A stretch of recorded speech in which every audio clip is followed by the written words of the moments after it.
Bonjour à tous, je suis ravie de vous retrouver aujourd'hui pour une nouvelle vidéo. Aujourd'hui on va parler de plein de choses, d'un genre littéraire que j'ai découvert pas plus tard que il y a une heure. Voilà, je vais également vous parler de ma dernière lecture qui n'est autre qu'un roman de Laurent Gounel. Et puis je vais en fait vous faire un espèce de petit haul pour la rentrée, parce que j'ai acheté pas mal de trucs ici pour la rentrée pour ma fille essentiellement, hein, voilà, qui rentre en deuxième primaire. Donc deuxième primaire c'est, je sais pas du tout l'équivalent en France, hein, mais voilà, elle a 7 ans et donc elle rentre, elle est en primaire. Elle a fait sa première primaire l'année passée et là elle rentre en deuxième primaire. Donc du coup on a eu une liste de matériel, etc. Donc je vais un peu vous montrer tout ça, son cartable, voilà. Je vous montrerai ça dans la dernière partie de vidéo. Comme ça les gens qui sont pas du tout intéressés par ce genre de vidéo, voilà, pourront couper la vidéo à ce moment là, puisque ce sera essentiellement voilà, vidéo un peu maman, c'est un peu haul, voilà, ça parlera pas trop d'écriture ni de livres. Mais bon, voilà, je vais commencer donc avec le genre littéraire que je viens de découvrir, et je me suis dit que j'allais vous partager cette trouvaille avec vous parce que peut-être que vous connaissez pas non plus, et voilà, c'est toujours intéressant de découvrir de nouvelles choses. Il s'agit du genre littéraire qui s'appelle le reverse harem ou harem inversé. Alors quand j'ai vu ce genre littéraire apparaître, donc c'était dans un, voilà, sur un groupe Facebook de lecture où la personne demandait est-ce que vous aimez bien lire ce genre littéraire là, et aussi les triangles amoureux entre homme femme homme ou femme femme homme, ou enfin voilà, un truc comme ça. Et quand j'ai vu ce terme reverse harem, je me suis dit c'est quoi ce truc, j'ai jamais entendu parler de ce machin là. Donc j'ai fait des petites recherches et donc en fait j'ai découvert que c'est un genre littéraire qui a pour source, on va dire ça comme ça, une femme entourée de plein d'hommes. Voilà, donc harem inversé, on peut facilement quand même déduire ce que ça raconte. Je suppose que c'est toujours un petit peu érotique quand même. Alors de ce que j'ai trouvé de mes recherches, ça vient en fait des mangas, voilà, ça trouve sa source là dans tout ce qui est animé. Apparemment, voilà, au Japon, etc., c'est un genre qui fonctionne, en tout cas il y a des mangas par rapport à ça. Et donc je me suis dit, bah tiens, est-ce qu'il y a des romans qui parlent de ce genre littéraire? Et en fait j'en ai trouvé deux, il y en a certainement plus, mais je vous avoue que c'est pas si facile que ça de trouver des genres littéraires, enfin des livres de ce genre littéraire là. À mon avis c'est pas hyper connu non plus, il n'y en a pas des tonnes. Et donc vous avez la saga Anita Blake. Alors j'ai jamais lu Anita Blake, mais j'ai déjà entendu parler, c'est de l'urban fantasy. Et vous avez aussi la saga La Malédiction des Dieux, encore une fois c'est de l'urban fantasy, donc de la Baiklit. Je ne connais pas non plus, mais apparemment voilà, ce serait des romans, en tout cas des sagas qui de ce genre littéraire là, donc une femme avec plein d'hommes autour d'elle. Écoutez, si vous connaissez ce genre littéraire, n'hésitez pas à me dire ce que vous en pensez. Est-ce que vous aimez bien? Est-ce que vous connaissez d'autres romans dans ce style là? Je sais pas du tout si je vais lire ce genre d'histoire, c'est vrai que c'est plus trop mon délire. Je trouve ça un peu particulier en fait, mais en tout cas apparemment il y a quand même une demande, parce qu'il y a pas mal de personnes qui avaient l'air assez intéressées par ce genre littéraire là. Et de ce que j'ai pu en voir, il n'y a pas tellement de romans écrits dans ce genre littéraire. Donc ça peut être une piste si vous voulez écrire un roman. Ben voilà, là apparemment il y a quand même une demande et pas tellement de quoi remplir cette demande. Donc pourquoi pas si vous aimez écrire des romans érotiques, et apparemment ça fonctionne bien dans ce qui est Baiklit. Après au niveau animé manga, je suis pas sûre que ce soit de la Baiklit. Je pense que il peut y avoir des romans, enfin des mangas d'histoire contemporaine. Voilà, si vous connaissez un petit peu plus, vous pouvez m'en dire un peu plus sur ce genre là, n'hésitez pas. Je trouve ça intéressant de découvrir des nouveaux genres, même si celui-là je trouve qu'il est très particulier, mais bon voilà, pourquoi pas. Alors je passe maintenant à ma dernière lecture, donc le livre de Laurent Gounel qui s'appelle L'homme qui voulait être heureux. C'est un roman extrêmement court, je pense qu'il fait une centaine de pages, peut-être 120 pages, je sais plus trop, mais il est très court, hein. Je l'ai lu vraiment, je pense 3 jours, un truc comme ça. Il est vraiment super court et je l'ai trouvé vraiment pas mal. Alors c'est un livre qui mêle histoire, fiction et développement personnel. Si vous êtes déjà loin dans le développement personnel, enfin je veux dire vous êtes familier avec ça, que vous avez déjà lu pas mal de livres sur le développement personnel, ce roman là va peut-être pas vous apporter énormément de choses, parce que finalement c'est une révision de tout ce qu'on rencontre habituellement dans les livres de développement personnel. Par contre si vous êtes novice, que vous commencez à vous intéresser tout doucement au développement personnel, et ben ce roman là il est plutôt sympa parce qu'en fait il résume assez bien des grandes notions qu'on découvre, qu'on retrouve en développement personnel. Donc en fait tout simplement on va suivre l'histoire d'un homme, il est en vacances à Bali et en fait il est là sur le point de rentrer chez lui en France, donc il est sur la fin de ses vacances et il a réussi à avoir un rendez-vous avec un... comment on appelle ça, je vais pas dire c'est un sorcier ni un chaman mais... je pense que vous voyez plus ou moins le type de personne dont je parle, balinais donc, qui est hyper connu, voilà, il y a même des personnes très célèbres et tout qui vont le voir. Et donc il a réussi à avoir un rendez-vous avec ce monsieur-là, qui est un très vieux monsieur. Et donc il décide d'aller le rencontrer, parce que sa demande donc c'est d'être plus heureux, parce qu'il sent qu'il n'est pas assez heureux dans sa vie et il ne sait pas pourquoi. Et donc ce vieux monsieur, ce vieux balinais, va l'amener à se poser des questions et lui montrer certaines choses dans sa vie, lui montrer que ses croyances en fait sont limitantes et que c'est à cause de ces croyances là qu'en fait il n'est pas satisfait de sa vie, que ces croyances vraiment lui pourrissent son existence parce que voilà, ça rejoint vraiment tout ce qu'on trouve dans les livres de développement personnel, les croyances qu'on a. En fait, elles ont été mises dans notre tête par la société, par nos parents, par notre famille. Et donc on s'est mis à croire dur comme fer en certains principes, en certains préceptes. Mais en fait, il ne tient qu'à nous de changer ces croyances-là. Tout le monde a des croyances différentes. Et en fait, en fonction de tes croyances, tu attires certaines choses dans ta vie. Si tu te mets à croire tout le temps que... t'es moche, t'es gros, t'intéresseras pas les filles parce que voilà t'es un rebut de la société, ben forcément c'est ce qui va t'arriver en fait, t'intéresseras personne. Par contre si tu essayes de changer ça, tes croyances, en te persuadant que non, tu es une belle personne, que tu as des belles valeurs, que finalement tout ce qui est, tout est parfait parce que tout est création de l'univers, etc.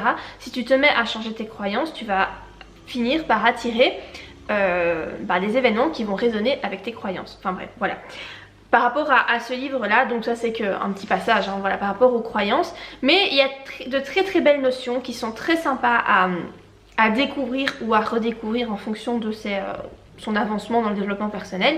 Moi ce sont des notions que je connaissais déjà, mais j'avoue que ça fait du bien de me les remettre un petit peu en tête.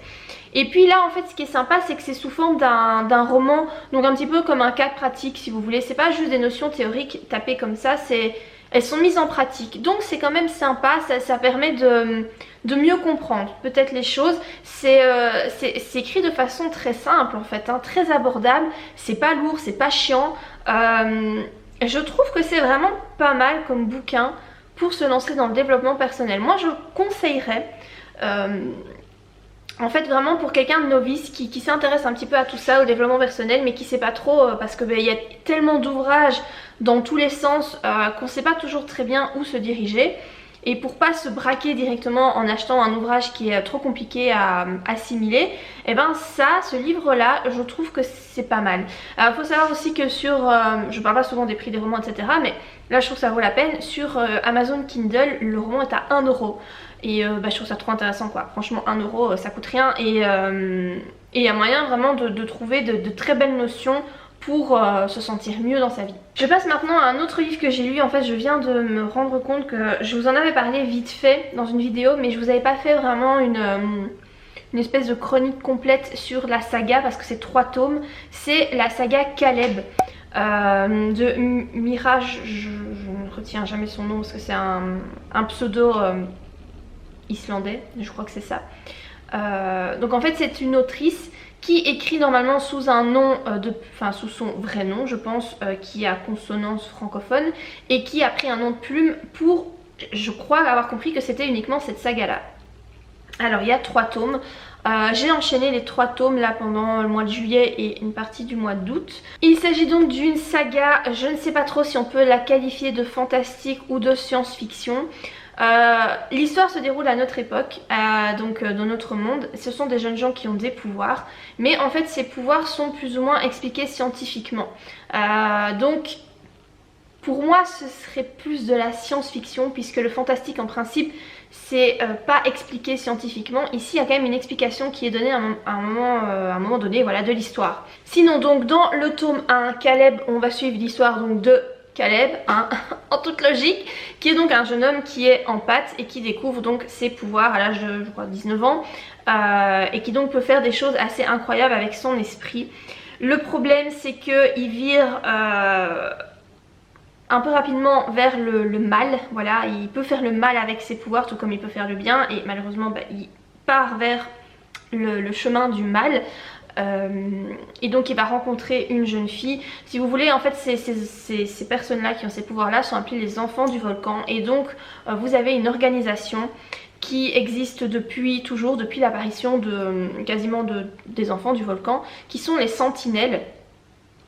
Et ces sentinelles sont immunisées contre les pouvoirs des enfants du volcan, traquent les enfants du volcan, les torturent, etc. Les utilisent en tout cas pour le gouvernement, pour l'armée et compagnie, utilisent leurs pouvoirs donc.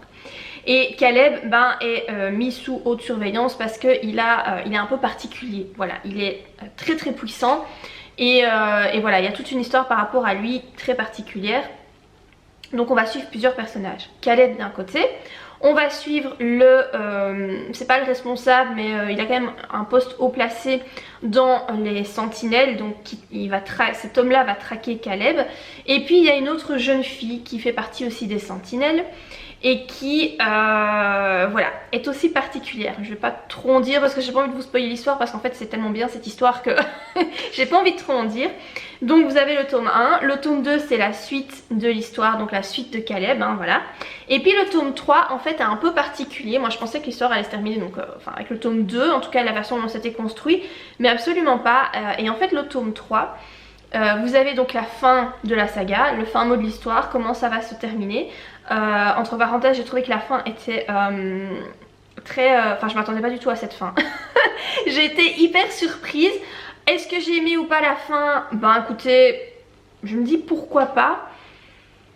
Après j'ai trouvé ça spécial, mais pourquoi pas, ça m'a pas dérangé plus que ça. Après dans le tome 3 ce qui est un peu space, c'est que là Caleb va entrer en possession du livre du volcan, donc qui va retracer si vous voulez les origines des enfants du volcan, comment ça a commencé et toutes les personnes importantes, on va dire, qui sont l'histoire de toutes les personnes qui ont été importantes par rapport aux enfants du volcan. Je sais pas trop si je m'exprime bien, mais en tout cas l'histoire de tous ces gens là est retracée dans ce livre. Et donc Caleb va lire ce livre et au fur et à mesure qu'il le lit, nous on le découvre aussi, voilà, c'est écrit. Donc on va découvrir l'histoire de plein d'enfants du volcan depuis les origines. Alors j'ai trouvé ça hyper intéressant, très... mais ça sort vraiment de l'ordinaire en fait, ce genre d'histoire. C'est vrai que j'avais jamais lu un truc comme ça, voilà. Ça sort vraiment des histoires qu'on peut découvrir d'habitude, des gens avec des pouvoirs, mais c'est vraiment particulier.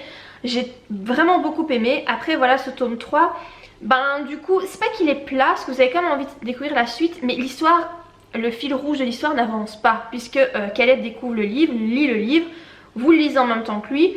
Et l'histoire à côté où on se demande comment ça va se terminer, bah ça n'avance pas quoi. Donc d'un côté c'est cool de lire ça, l'histoire depuis le début. D'un autre côté vous avez envie de connaître le fin mot de l'histoire et vous devez attendre hyper longtemps. Donc je me demande si l'autrice n'aurait peut-être pas dû terminer son histoire au tome 2 et faire un tome 3 en l'appelant, je sais pas moi, bah, simplement le livre du volcan ou préquel ou un truc comme ça, pour retracer les origines mais dans un tome à part. Je sais pas, je trouve que la façon dont ça a été fait est un petit peu bizarre. Je n'aurais pas fait comme ça personnellement. Et par rapport à tout ce que j'ai déjà pu lire, c'est vrai qu'en général c'est pas trop comme ça que ça se fait. Mais bon, pourquoi pas, j'ai bien aimé ces 3 tomes. Vraiment, j'ai trouvé ça très très sympa. Ça change vraiment, enfin moi ça m'a dépaysé. Alors parfois c'est un peu violent quand même, hein. Vous avez quand même des scènes voilà, un petit peu hard, de torture, etc. Mais voilà, moi je trouve que c'est vraiment une super bonne saga et je vous la conseille vraiment si vous aimez la science-fiction et le fantastique. Voilà, ça se rejoint quand même un peu, donc je vous la conseille vraiment, elle est super chouette. Je passe maintenant au petit haul de rentrée, donc le haul de rentrée de ma fille en 2e primaire, et je vais vous montrer aussi moi des petits trucs que j'ai achetés là tout récemment. Enfin, il n'y a pas grand chose pour moi, c'est principalement pour les enfants, mais voilà, comme ça vous voyez un petit peu, du moins en Belgique, ce qu'on achète pour la rentrée, parce que c'est peut-être différent de la France finalement, quoique je pense que en globalité ça doit être pareil, hein. Ça va un cartable avec un plumier et des broles dans le plumier, et voilà. Donc je vais commencer par vous montrer le cartable de ma fille. Donc le cartable de ma fille est comme ça, c'est un cartable de la marque Kangourou. Alors c'est pas un nouveau cartable, je l'avais acheté l'année passée et en fait il est encore un PEG, donc je lui ai dit qu'elle allait faire 2 ans avec le même cartable parce qu'il est hors de question que j'en achète un nouveau tous les ans au prix que ça coûte. C'est un cartable donc je lui ai dit à la marque Kangourou, et en fait la particularité de ce cartable, c'est pour ça qu'elle voulait celui-là, c'est que vous avez ici la possibilité de le traîner. Voilà, elle n'est pas obligée de le porter à son dos ni de le soulever, et c'est plutôt bien parce que voilà, c'est quand même lourd, hein. Il y a quand même pas mal de trucs dans ces cartables là, et bon, elle est petite, elle a 7 ans, autant qu'elle se pète pas le dos tout de suite, hein. Donc voilà, ça c'est son cartable, aussi appelé une mallette en Belgique. Là-dedans, qu'est-ce qu'on trouve? Un plumier, hein, voilà. Alors je pense qu'en France vous appelez ça une trousse. Chez nous ça s'appelle un plumier, personne n'appelle ça une trousse. Non, ça il n'y a pas. C'est un plumier, donc voilà, elle l'avait déjà aussi l'année passée, et voilà, elle reprend le même. Là-dedans, il faut que je fasse un petit peu le tri parce que c'est un peu le bordel. Mais il y a une paire de ciseaux, un taille-crayon et des crayons de couleur. Voilà, basique. Une petite latte aussi. Parce que ça, chez nous en Belgique on appelle ça une latte et pas une règle. Une règle chez nous c'est complètement différent. Ça c'est une latte, en Belgique ça c'est une latte. Une petite latte comme ça, un crayon gris, et voilà en gros ce qu'il y a. Mais il faut que je fasse un peu le tri dans son plumier parce que c'est un peu le foutoir. Alors l'institutrice demandait aussi une petite boîte pour mettre apparemment des étiquettes relatives ouais, je crois que c'est aux tables de multiplication, ouais c'est ça, c'est ce qui était marqué, donc je sens qu'on va s'amuser cette année. Elle lui a inculqué les tables de multiplication, mon dieu, j'en ai un souvenir assez pourri, je sais pas vous, mais putain, ces tables de multiplication, qu'est-ce que c'est pénible, je crois qu'il n'y a aucun gosse qui aime ça quoi. Et je pense que cette année, voilà, ça va être, je vais devoir me les retaper, hein, avec ma petite fille. Donc une petite boîte que l'institutrice demandait. Elle demande aussi 2 boîtes de mouchoirs, donc voilà, j'ai pris des boîtes de mouchoirs comme ça. Ensuite, ce qui est aussi demandé, c'était une boîte qui devait rester qui va devoir rester à l'école dans le banc, style boîte à tartines, et donc dedans il faut mettre des cure-dents et des petits élastiques. Voilà, c'était pas des grands, c'est vraiment des tout petits comme ça, et aussi 2 photos d'identité. Donc j'ai tout tapé là-dedans, et alors la boîte, je lui en ai acheté une nouvelle parce que je n'en avais pas, et je me dis c'est quand même sympa d'avoir une boîte un peu jolie et pas une bête boîte en plastique qui ressemble à rien. Donc je lui en ai pris une avec les poupées LOL parce que voilà, hein, les poupées LOL, si vous avez une petite fille de l'âge de la mienne, en général elles aiment toutes les poupées LOL. Ensuite je lui ai acheté une nouvelle boîte à tartines parce qu'elle a pété la sienne l'année passée, donc elle est retournée à l'école 3 semaines fin d'année après le confinement, et durant ces 3 semaines elle a réussi à me casser sa boîte à tartines et à me perdre sa gourde. Voilà. Je suis ravie, hein, comme vous pouvez le voir.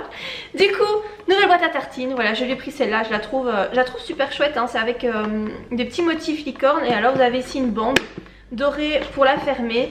Elle est assez grande, et donc ça c'est bien, hein, comme ça je peux vraiment mettre des tartines et un petit dessert. Et donc à l'intérieur elle est comme ça avec une petite séparation si vous voulez mettre un truc bien délimité, voilà, les tartines d'un autre machin. Vu qu'elle a paumé sa gourde l'année passée, j'ai dû lui en racheter une autre, donc je lui ai pris celle-ci. C'est une gourde à l'effigie des poupées LOL. Voilà, c'est pas de la qualité de dingue, hein, mais c'est du plastoc quoi. Après, voilà, elle fera l'affaire, et puis si ça tombe, elle va encore une fois me la perdre. Mais je vais bien étiqueter toutes ces affaires. Mais bon, voilà, quand c'est les petits gosses comme ça, ils perdent facilement leur truc. Donc voilà, une petite gourde. L'institutrice demandait aussi d'apporter un gobelet à laisser en classe, donc je lui ai pris celui-là parce que j'avais pas de gobelet, on n'utilise pas ça à la maison, on utilise des verres quoi, mais je me suis dit que j'allais pas lui donner un verre qui casse, donc je lui ai acheté ici un petit gobelet avec, voilà, avec des lamas tout simple. Alors je vous ai pas précisé, mais tout ça j'ai acheté en fait chez Trafic. Alors c'est un magasin qu'on trouve en Belgique, mais je ne suis pas sûre qu'il y en ait en France. Si jamais je trouve tous ces articles là sur Amazon, je vous mettrai les liens en barre d'infos. Je sais pas si je vais trouver sur Amazon parce que moi c'est pas là que je les ai achetés, mais je vais quand même essayer, comme ça si ça vous intéresse, vous pourrez vous les procurer. Alors je lui ai pris aussi, donc c'était sur la liste, une latte, mais cette fois-ci en 30 cm, donc une grande. Et celle-ci c'est une latte qui qui est pliable. Donc voilà, je lui ai pris en bleu. Il y avait également sur la liste, même si ça c'est à partir du mois de janvier, mais j'aimais autant acheter tout de suite pour être sûre de ne pas oublier, parce que c'est clair qu'au mois de janvier j'y penserai plus, un stylo. Voilà, donc un stylo plume. Je lui ai pris un stylo de la marque Bic. C'est aussi bien pour droitier que pour gaucher, et bah, voilà, j'ai trouvé sympa. Il y a une espèce de petite fille qui chante sur le stylo. Voilà, je présume qu'ils vont apprendre tout doucement à écrire au stylo. L'année passée c'était que au crayon gris. Ici ben j'imagine que voilà, ils vont passer à l'étape supérieure. Et donc avec les stylos, l'institutrice demandait des effaceurs. J'ai pris les effaceurs de la marque Pélican. Je pense que c'était une bonne marque, en tout cas de mon souvenir de quand j'étais à l'école. Je crois que c'était une marque qui fonctionnait plutôt bien. Ça remonte hein.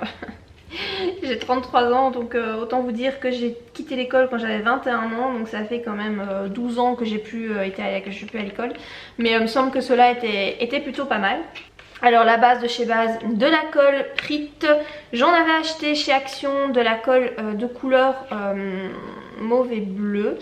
Et quand j'ai montré ça à ma fille, elle m'a dit bah on peut pas avoir ça à l'école. Ok, super. Donc du coup bah, je lui ai racheté la colle classique. Finalement dans tous ces petits achats, je leur ai acheté à tous les deux, à mon fils et à ma fille, une petite surprise. Ça j'ai trouvé sur Amazon, je vous laisserai le lien en barre d'infos si ça vous intéresse. Je leur ai pris à tous les deux, enfin chacun un truc comme ça. Alors si vous n'êtes pas parent, vous ne connaissez probablement pas. Si vous êtes parent et que vos enfants regardent la chaîne de Madame Récré, vous avez sûrement vu passer ce bazar là. C'est en fait, ça s'appelle Cutetitos. Et donc si vous voulez, c'est on dirait une fajitas. Et en fait c'est une petite couverture et dedans vous avez un petit animal, un petit chien, un petit cochon. C'est une surprise, on ne sait pas en fait quand on l'achète. Et voilà, c'est dans un... Enfin moi j'avais ça une fajitas, mais c'est pas une fajitas, c'est un burrito. Je pense que c'est ça, c'est ce qu'ils mettent hein. Ouais, ouais c'est des burritos. Et voilà, moi elle a vu ça sur la chaîne YouTube de Madame Récré et elle m'a réclamé ça pendant des semaines. Je les ai trouvés sur Amazon parce qu'en Belgique ça n'existe pas dans les magasins de jouets, il n'y a pas. Alors je sais pas en France, Madame Récré c'est une chaîne française, donc je pense que vous devez en avoir en France dans les magasins de jouets, mais en Belgique on n'en a pas. Donc heureusement il y a Amazon, je les ai trouvés à 11 €, ils étaient à la base à 20 € et puis je sais pas, du jour au lendemain c'est passé à 11 €, donc j'en ai commandé deux. Parce que 20 € pour ça, non c'était pas possible, je voulais pas donner 20 € pour ça. Mais voilà, 10 €, 10, 11 €, je me dis ça passe. Voilà.